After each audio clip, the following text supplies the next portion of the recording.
So what I'm going to do there is I'm going to create like a sidechain from that bass link to the kick. So it means every time the kick is gonna hit, the bass is gonna going down, and then once the kick is finished, it going up, which is create, you know, this kind of roller coaster effect. And it's super important in your tracks, because if you don't use sidechain or anything, you have no groove. Like everything is super flat. It's like, you know, like a bar like this. So it's super important to do that. Not on all elements, but on few elements, on drums, on even bass, on some synths.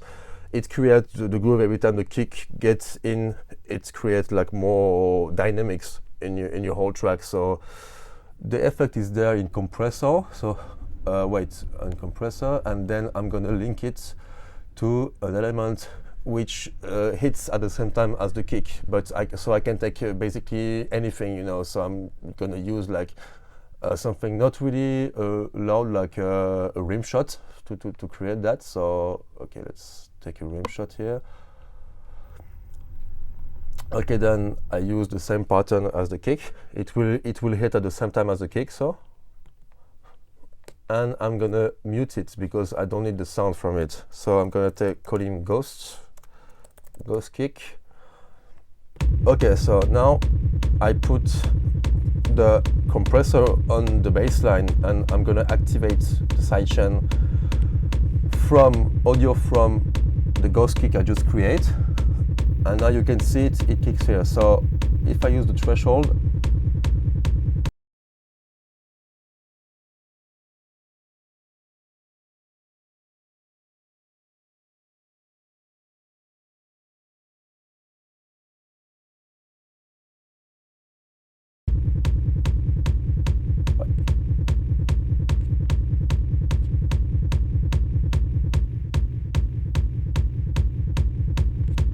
and you can hear the difference. Like now, like it's like really more bouncy, you know, from compared to the kick, compared as before. So without, it's like super flat, and with.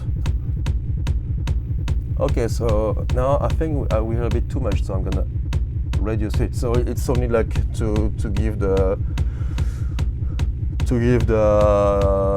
ground to ground effect in the track, you know, something like really stick you on the dance floor. Like to me, like the sub bass is like super important. Like you can notice it in some tracks when people don't use it. Like to me, it's like super important in the process. So and then maybe I'm gonna add like another bass, like more like sub bass. So for that, I'm gonna use like one VST I use is called Dune. It's like super nice one. It's a bit sometimes trancey, but you can really twitch a lot of stuff inside, tweak a lot of stuff inside. So what I'm gonna use is like maybe a lead one.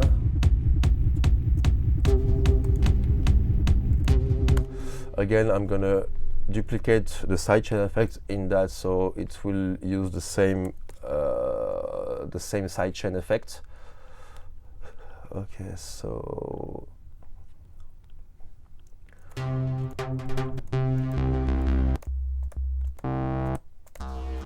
or maybe like a bass. I will use more the leads for the melodic elements from that.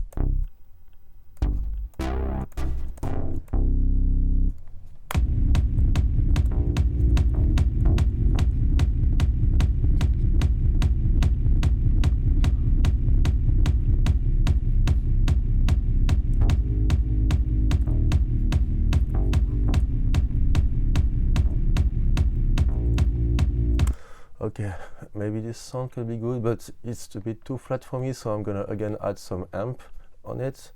Also some chorus. The chorus also like give more spatialization to each element. I'm gonna use it a lot, like amp, and the chorus is something I'm gonna use a lot then after that on the synth, because it gives like more spatialization, which means like your sound, it's not in the center of the track, it's like more on the left and the right, you know. So like panoramic is also something important in your process. I will do that a bit.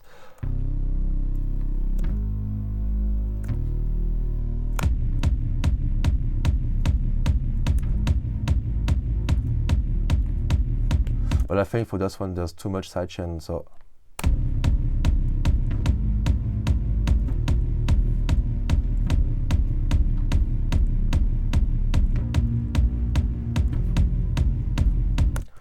okay, we can go through that. Maybe I will change it after a while, I don't know yet.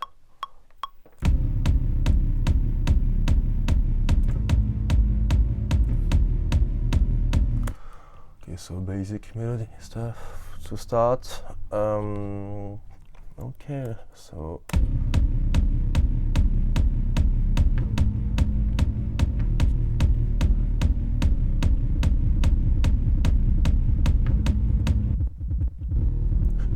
okay, you can also notice that the like the tune of the kick is of the bass is set with the tune of the melody.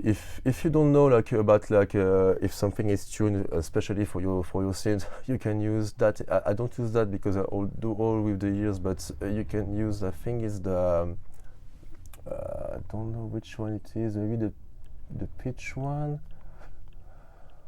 or the scale, but with the scale you can set up like on the same tune your bass and your synth, if you don't know if it sounds good, if you don't have the ear for that. So okay, let's see that.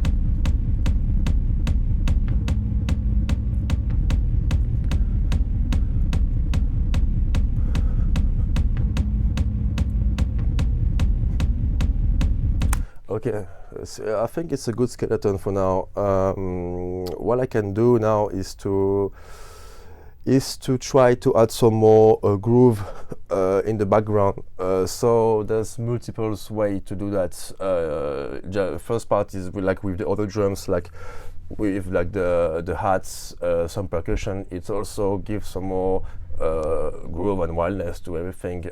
Something I like to do is like twisting a part of like a breakbeat sample or something. So and I use it and I really torture it with many effects. And it brings a groove behind, like, which can be interesting. But again, I don't use the samples only like that. I don't put it in the project and I let it live like that. No, I'm gonna show you the process of that. So for now, I'm not gonna use the lead, just to hear like the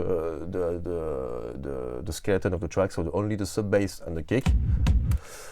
And for example, I'm gonna use like, okay, let's say, okay, so this one is like super famous sample pack. It's called Jungle Jungle.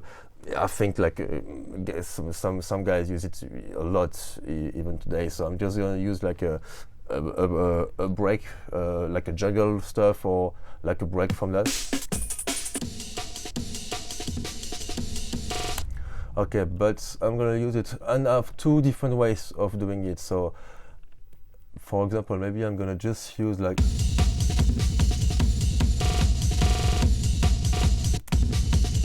okay, so this one could be interesting, just this part.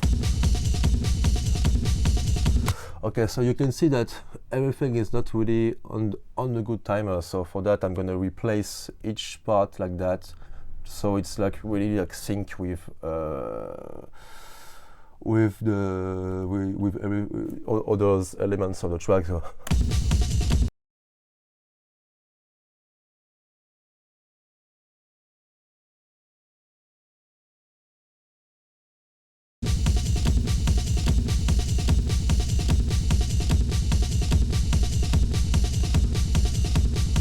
Okay, so this one is nice. I'm gonna cut with an EQ all the low part because I don't need them. I only use this sample just to have something in the background which makes this rolling effect.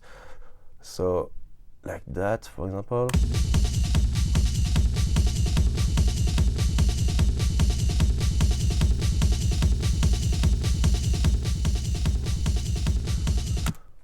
But then again, I'm gonna use the same sidechain again, because this element needs to be responding to the kick. So but now I don't want to use the same sound as the sample, so I'm gonna torture it a bit. What I can do, what is nice to use is like the grain delay. The grain delay really changed the tone, and also it spatialized the sound from both sides. So interesting. So to sync it, you need to click on sync and put it on 1 microseconds, and then you can hear that.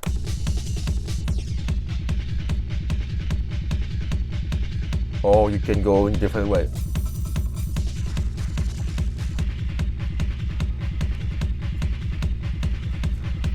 Okay, this one is good. So also, you know, you have this rolling thing in the background, which gives some, again, more groove to the track. It's all about the groove. Like, okay, so this, I think maybe I can use like an overdrive or amp again.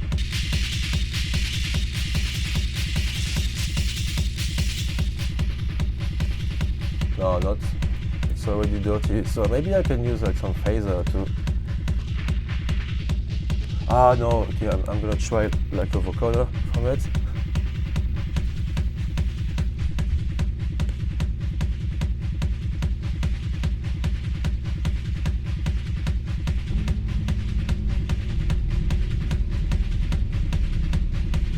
Okay, so this is the first way I could do that, but another way of doing it is like I'm gonna take the sample, I'm gonna use like slice to new MIDI track, and then I get the sample like deconstruct, so you have all the elements here like that. So it means that you can like really like create your own patterns from a loop existing. You can really reappropriate it to yourself, so you can really change everything, you know. So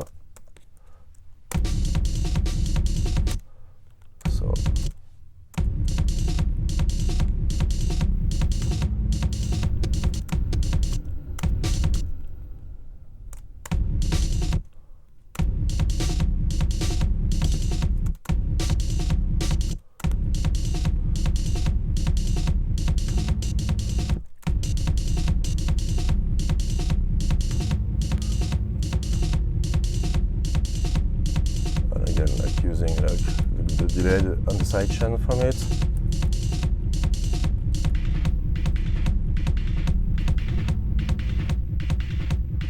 Okay, maybe it's a good, yeah, it's a good thing. It's like a bit minimalistic, so maybe it's nice to use it.